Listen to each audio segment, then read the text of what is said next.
이번 주 여론조사 결과를 보니 윤석열 표 고무신, 2일 공개한 한국갤럽 여론조사에 따르면 윤석열 대통령 지지율이 29%로 4주 연속 추락했다고 합니다. 20%대 지지율은 작년 4월 둘째 주 이후 처음이며 무려 9개월 만입니다. 올해 4월 총선을 앞두고 윤석열은 부처별 업무 보고를 민생 토론회 형식으로 진행하며 매일같이 선심 정책을 쏟아내고 있습니다. 주로 세금 감면 규제 완화 같은 것들로 서민보다는 부자들을 위한 정책입니다.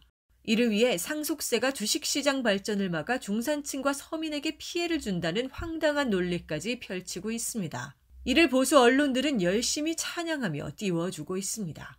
윤석열을 선두로 정부가 모두 나서서 사실상 현금을 살포하며 총선에 개입하다 보니 퍼주기 선거 윤석열표 막걸리 고무신 같은 말까지 나옵니다. 그런데 이렇게까지 했는데도 지지율은 오히려 떨어졌습니다. 우리 국민은 이제 막걸리 얻어마시고 고무신 받는다고 표를 주지 않습니다. 뻔한 속임수에 넘어가지 않습니다. 한동훈의 잔머리. 한동훈 국힘당 비상대책위원장의 인기도 한계에 다다른 것 같습니다.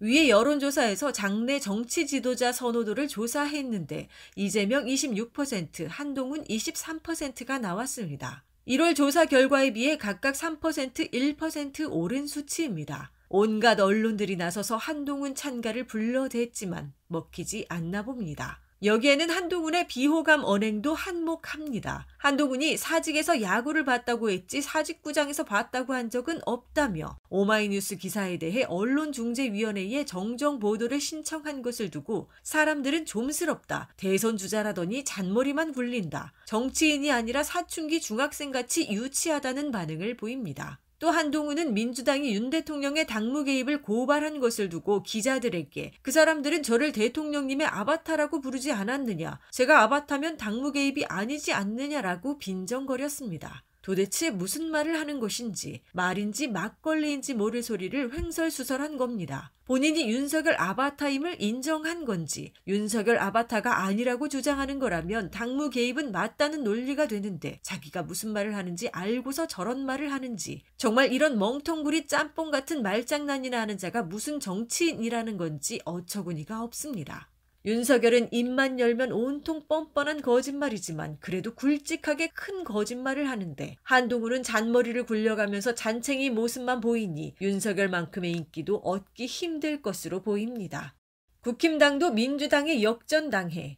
위의 조사에서 민주당 지지율은 35%, 국힘당 지지율은 34%가 나왔습니다. 지난해 12월부터 줄곧 국힘당이 민주당을 앞서왔는데 이번에 민주당이 역전을 했습니다. 지난해 12월에는 이상민 의원이 민주당을 탈당하는 등 민주당 내 분열 양상이 두드러졌고 이재명 측근 몇 명이 진흙탕 싸움을 하는 등 민주당에 악재가 많았습니다. 반면 국힘당은 한동훈이 전면에 나서면서 일시적인 지지율 오름 현상이 나타났습니다. 올해 들어와서도 언론은 한동훈이 윤석열에게 엇서서 싸운다고 열심히 미화하면서 이제 윤석열의 국힘당이 아닌 한동훈의 국힘당이라며 국힘당 지지율 올리기에 모두 나섰습니다. 그래도 지지율이 안 오르니 이번에는 화해 쇼를 했습니다. 그러나 결국 국힘당 지지율은 오르지 못하고 하강 곡선을 타기 시작합니다. 우리 국민은 윤석열과 한동훈이 싸움을 하든 화해를 하든 그런 어설픈 연기에 속지 않았습니다.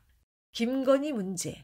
앞으로 한동훈에게 남아있는 패는 무엇일까요? 일단 김건희 문제를 해결하는 것입니다. 윤석열이 그렇게 버티는데도 조중동이 김건희 문제를 해결하라고 집요하게 요구하는 걸 보면 김건희 문제가 국힘당 지지율 상승과 총선 승리의 핵심 과제인 듯합니다. 그런데 이 문제가 간단치 않습니다. 한동훈이 계속 요구해서 김건희가 사과했다고 칩시다. 그러면 김건희는 자기 죄를 인정하는 것이 되며 국민은 김건희를 수사하라는 주장에 더 힘을 실을 것입니다. 사과한다고 해서 범죄가 없던 것으로 되는 것도 아니고 처벌을 면할 수 있는 것도 아닙니다. 사과로 문제를 끝낼 수 없습니다. 오히려 윤석열, 김건희는 더 궁지에 몰릴 것입니다. 그렇다면 한동훈의 국힘당이 김건희 특검을 수용해 통과시키면 어떨까요? 아마도 국힘당 지지자들이 윤석열파와 한동훈파로 나뉘어 개싸움을 벌일 것입니다. 국힘당이 내분에 휩싸여 집안이 흔들리는 사이에 특검 통과의 공은 국민과 민주당 몫이 될 것입니다. 결국 한동훈이 뭘 해도 안 된다는 결론으로 돌아갑니다.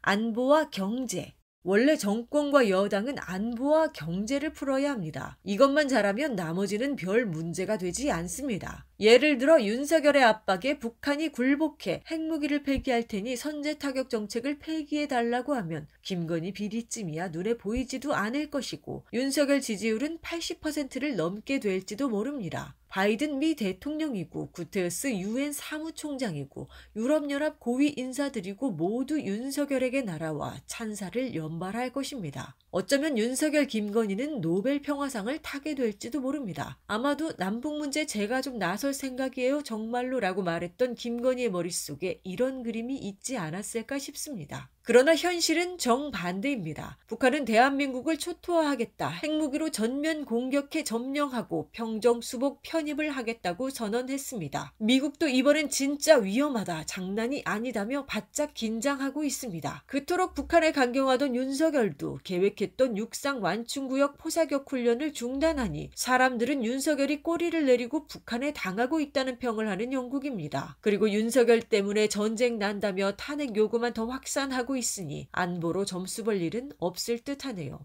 경제는 어떤가요? 만약 미국과 일본이 윤석열이 우리 때문에 고생하는데 우리 경제에 부담이 좀 돼도 윤석열을 위해 한국 경제를 살려주자 하면서 한국산 상품 수입을 배로 늘려주고 한국 기업들이 돈을 엄청나게 벌게 해준다면 사정은 달라질 것입니다. 경제가 좋아지면서 지갑이 두둑해진 사람들이 나도 디올 가방 살 수 있을 것 같은데 김건희 여사쯤이야 디올 가방 100개쯤 가져도 되지 하며 너그러워질 텐데 말입니다. 그러나 현실은 암담합니다. 한국 경제는 중국, 러시아와 등을 돌리고 미국, 일본에 뜯기며 내리막길로 치닫고 있습니다. 아무리 봐도 정부 여당이 점수 깎일 일만 일어나고 있습니다. 안보도 경제도 난리인데 윤석열 한동훈 국힘당은 이것을 해결하지 못하고 해결하려는 노력도 하지 않습니다. 그러면서 국민을 적으로 돌리고 허구한 날 자기들끼리 개싸움질로 날을 새고 있으니 저들에게 좋은 일이 있을 리가 있을까요?